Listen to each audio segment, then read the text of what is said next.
Καλησπέρα σας και χρόνια πολλά. Αυτό που είδαμε ήταν ένα μικρό κομμάτι από μια ολόκληρη ταινία του Φραντσέσκο Ντοκαστίνης, που είναι δημοσιογράφος και τελώς που έχει σπουδάσει αυτό το θέμα για πολλά χρόνια. Ήθελα να ευχαριστήσω την καθηγήτρια κ. Τσοκοπούλου, τον καθηγητή κ. Κουτράκη, την Ακαδημία Αθηνών και τη Σχολή Δημόσιας Υγείας του Harvard. Θέλω να ευχαριστήσω και τον Δήμαρχο του Βόρου, κ. Σκουτουζής, και άλλα 11 δήμοι και άλλα 20 κοινότητες σε όλη την Ελλάδα που υποστηρίζουν αυτή την αγώνα. Είναι αλήθεια πως όσο περνούν τα χρόνια, αναρωτιέμαι όλο και πιο συχνά τι θα βλέπουν τα παιδιά μας όταν βουτούν στη θάλασσα. Την ομορφιά που γνωρίσαμε ή μια θάλασσα πληγωμένη και σιωπηλή. Το δικό μου ταξίδι ξεκίνησε από τις ακτές του Πόρου. Εκεί έμαθα να κολυμπώ, να σέβομαι τη θάλασσα και να την αγαπώ. Όμως πριν 3 χρόνια έμαθα πως κάτι πολύ μεγάλο απειλεί αυτό το φυσικό κεφάλαιο, όχι μόνο στον Πόρο, αλλά σε όλη την Ελλάδα. Σήμερα μοιράζομαι μαζί σας όχι μόνο δεδομένα και διαγράμματα, αλλά και την αγωνία μιας ολόκληρης κοινότητας που αρνείται να αποδέχεται τη θάλασσα ως χώρος ακραίας εκμεταλλεύσης.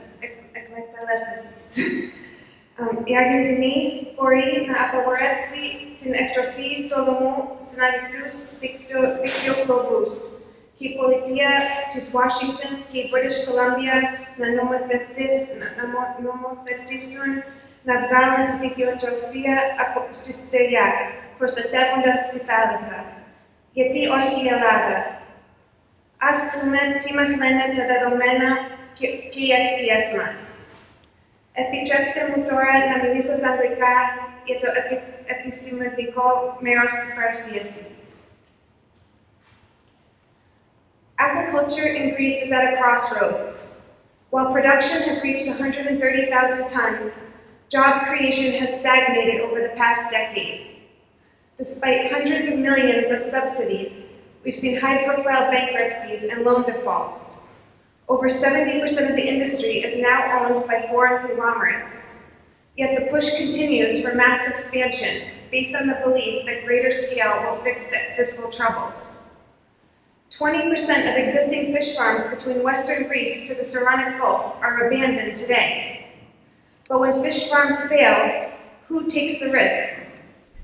Should public money, land, and seas support a private model that collapses so often? In 2011, during Greece's financial crisis, a law was quietly passed to quadruple production to 470,000 tons and expand fish farming zones 24-fold from 9,800 stramata to 240,000 stramata. This became the POAI framework, which stands for Organized Areas of Aquaculture Development. In all seriousness, how many of us knew in 2011 what was the POAI? Only now, 14 years later, are these zones being pushed through. The Marine Spatial Plan, announced just last week, refers to the POAI for the spatial planning of aquaculture. All while a 2023 CAPA research poll showed 90% of Greeks are still unaware of the plan. A plan written by the industry for the industry. The planning for the use of our seas for fish farming and understanding its impact is more critical than ever. Should the future of our coastlines and seas be determined in such a state of complete unawareness? Can true democracy exist without knowledge and thus debate? In the 8 largest zones of the POAI, each will be larger than all of the area dedicated to fish farming in Greece today. For example, this applies to the area across from Spetses in Arcadia, Argolida, and the Methana POAI, where the areas will increase 35 times. And in the Saronic Gulf, where fish farming today is the largest source of identifiable plastic and styrofoam pollution greater than commercial fishing.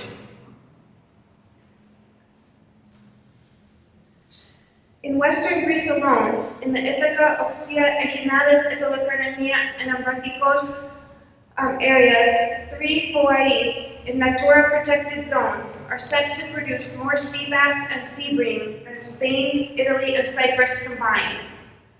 The same amount is planned for the Aegean Gulf and the Argo-Saronic Gulf. And the spatial plan announced last week outlines clearly that fish farming will continue to be allowed in Natura zones. This extreme plan has prompted strong oppositions from municipalities and communities. Aquaculture is a very broad term and includes many forms. Sustainable practices like small-scale mussel and oyster farming mean no feed and can actually clean the water when implemented correctly. Kelp and seaweed farming is common globally but almost non-existent in Greece and the EU.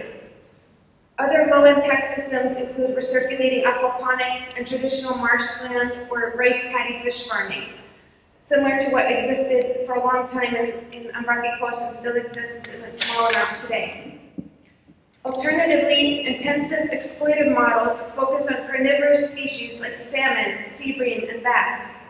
These require high-protein feed from wild fish, often caught in food-insecure regions, as we saw in the film, and are raised in open-net pens with high environmental costs. This is the dominant model in Greece today, and will only increase with the POAI. Spain and France, on the other hand, prioritize a restorative type of aquaculture. They produce only a small fraction of the carnivorous fish of Greece. Why aren't we comparing ourselves to countries with higher standards, not those trying to maximize the production of the most pollutive type of fish farming like Turkey? Open net pens discharge massive amounts of waste into the sea. 650 tons of waste per year per 1,000 tons of fish produced. Using aquaculture experts, we reviewed environmental impact assessments, EIAs, from 10 Greek regions. All use data that is minimum 10 to 30 years old, lacking 70 to 90% of normally required information, and rarely include standard seabed impact studies. Of 18 publicly available environmental impact assessments, only 4 use the Mediterranean standard Marimod model. And even where the Marimod was applied, it was misused. In Lesbos, the model's original Scottish designers confirmed the EIA scenarios would in fact cause severe seabed damage. But the scenario with the greatest production, despite the results of the test, was recommended for implementation by the EIA. We found similar recommendations on the island of Poros, predicted severe impacts with green lights to proceed. Under the cages, the model's predictions proved accurate. We found an anoxic environment covered in a white substance, which analysis showed included 273 types of sulfuric bacteria, clear signs of ecological destruction. Fieldwork by IC and Oxford scientists in Poros Methanac Zeromero found severe degradation of Poseidon meadows up to 1 kilometer from the farms. This vital marine habitat is the maternity ward of the sea, a critical carbon sink, 35 times more powerful than the rainforest. Some sites show minimal recovery even 20 years after abandonment. The industry claims to produce protein, but what happens when the method itself kills the very ecosystem that feeds us? What's the true cost when we destroy something that cannot be replaced in our lifetime, if ever? It takes 1.25 to 3.93 kilograms of wild fish to produce 1 kilogram of farmed sea bass or sea bream. Alternatives like fish trimmings and insect protein exist, but aren't scalable. Greece imports nearly 100,000 tons of fish meal per year, representing about 500,000 tons of wild fish, while producing only 130,000 tons of farmed fish. All of this is unfolding under weak regulation and minimal community input. That's why over 20 communities and 12 municipalities have joined the Pan-Hellenic Alliance, ACTEA, to oppose the Pauwi as written. A benchmarking study by aquaculture experts McAllister Elliott Partners ranked Greece last and worst among 11 European and neighboring countries in every regulatory category. For instance, Greece allows farms just 50 meters from shore versus 1,250 to 4,000 meters in neighboring countries. Data on fish escapes, chemical use, and mortality isn't publicly reported. Just the data on fish escapes in the state of Washington led to the banning of open net fish farms in state waters. So where are we now? We know Greek EIAs are outdated and incomplete. We know the dominant aquaculture model consumes more fish than it produces and causes long-term environmental harm. We know regulation lags far behind and lacks diligent oversight. And these flaws allow foreign interests to purchase and exploit Greek coastlines and seas with unsustainable practices. But there's hope, because other countries can show us a better path. We can enact, at minimum, best practice regulations, promote local sustainable fisheries, small pelagic fish, and lesser known or invasive species. We support nature first and then restorative aquaculture. Require active stakeholder participation. Cease subsidies for pollutive fish farming. Establish escrow accounts for cleanup. And even protecting Poseidon Meadows could even open carbon credit markets, as is being explored in the Caribbean and other parts of Europe. The Mediterranean Poseidon Meadows Network says that for every hectare of Poseidon Meadows that is protected creates €100,000 in economic opportunity. We are not anti-progress, we are pro-intelligence. The question is not aquaculture or nothing. It's what kind, where, and for whose benefit. Let's define a model that puts Greece at the forefront, not at the bottom, of sustainability. Η χώρα μας έχει τη μοναδική ευκαιρία και η ευθύνη τώρα να ορίσει συνολικά το θαλάσσιο χωροταξικό σχέδιο και να εναρμονίσει όλες τις χρήσεις της θάλασσας με τρόπο περιβαλλοντικά, κοινωνικά και οικονομικά πραγματικά βιώσιμα. Ίσως να μην μας δώσει ξανά αυτή την ευκαιρία να σχεδιάσουμε τόσο καθοριστικά το μέλλον των θαλασσών μας. Δεν έχουμε την πολυτέλεια να περιμένουμε.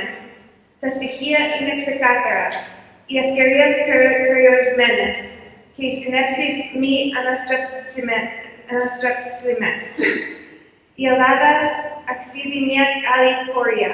Μια πορεία που θα σέβεται το περιβάλλον, θα ακούει την κοινωνία και θα επενδύει στη βιωσιμότητα.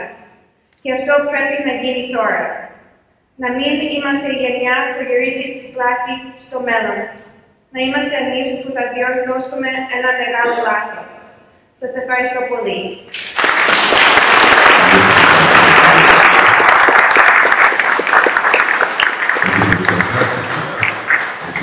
Η φιλοδοξία στο στοιχείο που είπατε ότι μία ακτή της Ευτολακαρνανίας θα έχει συγκρίσιμη παραγωγή με 4 ή 5 ευρωπαϊκές χώρες, εντυπωσιακή και η έλλειψη των κανονισμών και το παράδειγμα νομίζω ότι είναι ένα case study να δούμε πώς μπορεί, αφού υπάρχουν στοιχεία, υπάρχει το background και η ανάλυση, πώς μπορούμε να οδηγηθούμε σε ένα σωστό διάλογο πολιτικής και επιστήμης και να προκύψουν προτάσεις νομοθετικές, οι οποίες θα είναι και ρεαλιστικές και περιβαλλοντικά φιλικές. Ένα ενδιαφέρον θέμα. Θα ήθελα να ανοίξω τώρα το μικρόφωνο και στις ερωτήσεις σας. Παρακαλώ, συστήνεστε.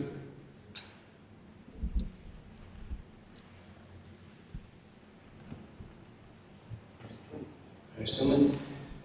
Ήθελα να ρωτήσω, σοβαρείτε από την Greek Origins. Η Ελλάδα πρόσφατα μεγαλώσει με τον χώρο που θα διαθέσουμε για υποτοκαλλιέργειες. έχει συμβεί κάτι αντίστοιχο σε άλλες ευρωπαϊκές χώρες ή έστω μεσογειακές χώρες? Η Τουρκία βγάζει πολύ περισσότερο από την Ελλάδα, αλλά εκεί πριν από περίπου 15 χρόνια αναγκάσανε τους οικοκαλλιέργειες να πάνε περίπου 1500 με 2 χιλιόμετρα μακριά από τις ακτές. Αυτό δεν σημαίνει ότι αυτό που κάνουν είναι βιώσιμο, γιατί παράγουν 500.000 τόνους ψάρι το χρόνο, που σημαίνει ότι περίπου 300.000 τόνους αποβλήτων μπαίνουν στην Αιγαίο κάθε χρόνο. Και ξέρουμε από την Ισπανία που έχει μεγάλη αντίδραση στους οικοκαλλιέργειες που έχουν εκεί, παρόλο που είναι 2 χιλιόμετρα από την ακτή, έχουν προβλήματα στις ακτές τους. Αλλά η Ελλάδα είναι η μόνη χώρα σε όλη την Ευρώπη που αφήνει οικοκαλλιέργειες 50 μέτρα από την ακτή. Και αν κοιτάτε στις χάρτες, πολλές φορές είναι και 20 μέτρα από την ακτή. Δεν σέβομαι τα καλύτερες πρακτικές.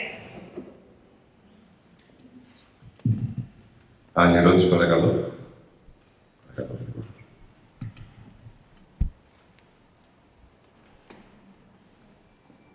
Γεια σας, ονομάζομαι Γιώργος Κουτουζής, είμαι δήμαρχος Πόρου. Με την Εύα γνωριζόμαστε αρκετό καιρό. Συνεργαζόμαστε στη μεγάλη δουλειά που παράγει με το Ίδρυμά της και με την Καθηγητή στον Πόρο. Και θέλω πιο πολύ να ενημερώσω κι εγώ, όχι να ρωτήσω, γιατί τα έχουμε πει με την Εύα, πώς είναι δυνατόν σε μια χώρα με ευαίσθητα σύνορα να έχουμε όριο τα 50 μέτρα από τις ακτές, ενώ οι Τούρκοι, προβλέποντας όλα αυτά, να έχουν όριο τα 2 χιλιόμετρα, τα οποία οριοθετούν χρήση γης και ΑΟΣ. Εμείς τόσο εύκολα και ελαφρά, μέσα στο Σαλονικό, σε ένα κλειστό κόλπο που είναι όλη η τουριστική κίνηση της Αττικής, είναι η μισή χώρα, παράγουμε αλλιεύματα, θέλουμε να παράγουμε αλλιεύματα όσο παράγει όλη η Ευρώπη. Είναι ένας μεγάλος προβληματισμός. Δεν είμαστε εμείς στον Πόρο ενάντια της πρωτογενούς παραγωγής. Εμείς τη στηρίζουμε, αλλά πρέπει να γίνει με άλλη σκέψη και σκεπτικό. Δεν είναι μόνο τα κέρδη των εταιριών, μπορούν να μεταφερθούν σε ευαίσθητα σημεία της χώρας μας, σε βραχονησίδες, να ενισχύσουν εκεί την παραγωγή και τα εθνικά μας σύνορα.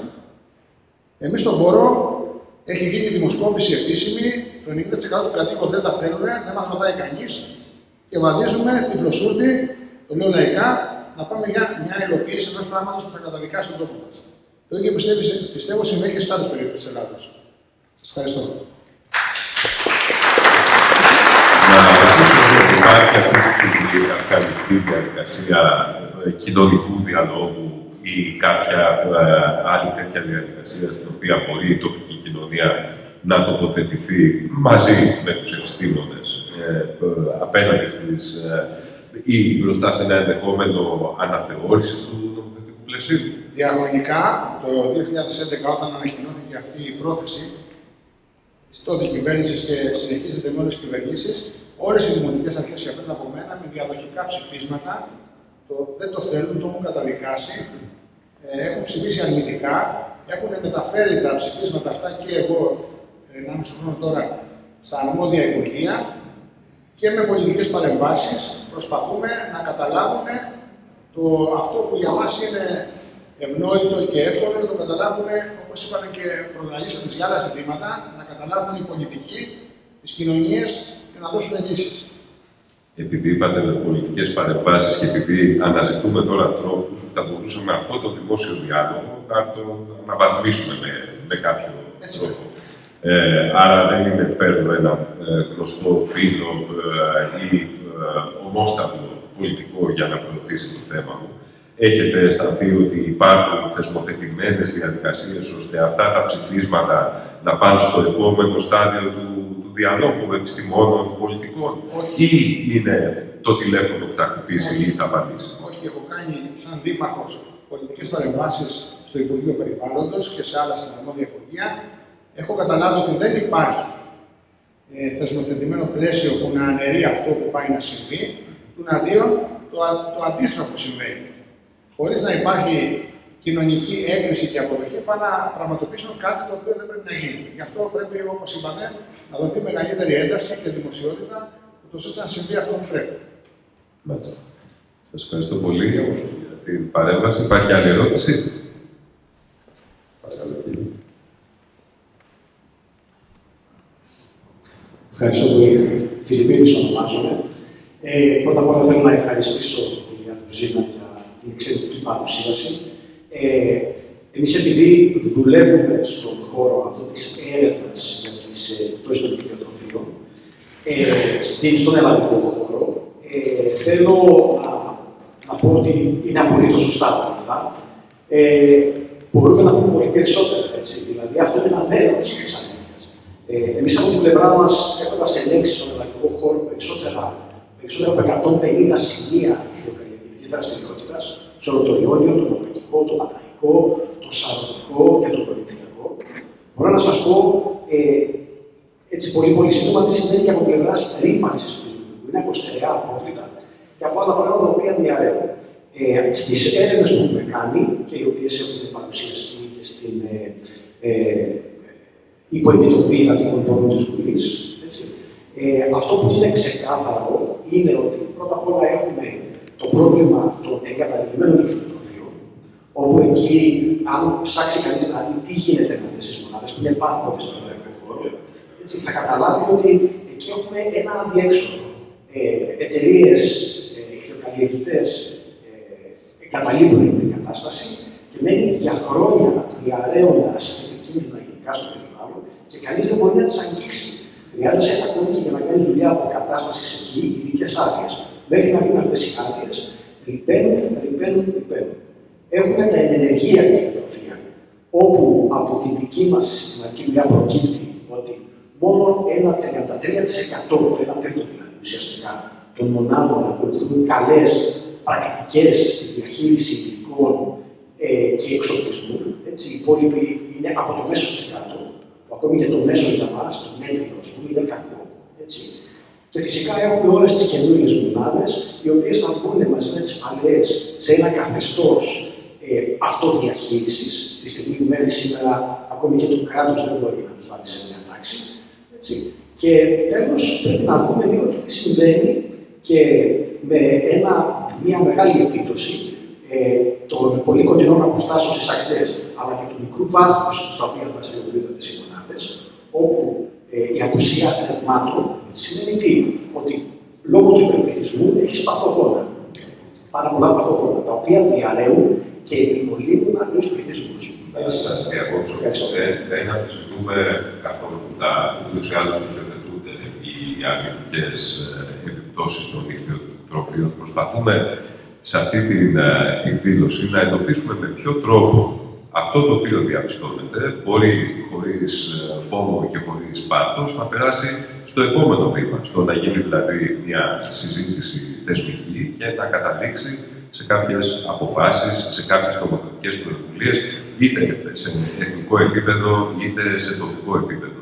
Αυτό λοιπόν, εμένα ως θεατή, με ενδιαφέρει περισσότερο. Πώς αυτά τα στοιχεία και αυτή η έρευνα μπορούν να ενημερώσουν τον διάλογο για να παράξει νομοθετική αλλαγή. Αυτό που προσπαθούμε να κάνουμε εδώ σήμερα και... Γι' αυτό ήθελα να το εντοπίσω.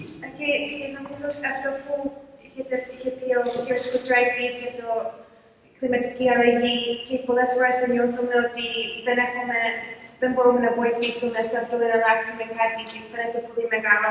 Εδώ είναι ένα θέμα που μπορούμε να αλλάξουμε τώρα. Μπορούμε να αλλάξουμε τον δρόμο πώς πάει η χώρα και έχει σχέση με την κλιματική αλλαγή, γιατί σκοτώνουμε τις λιβάδες Ποσειδονίας που είναι από τα πιο σημαντικά.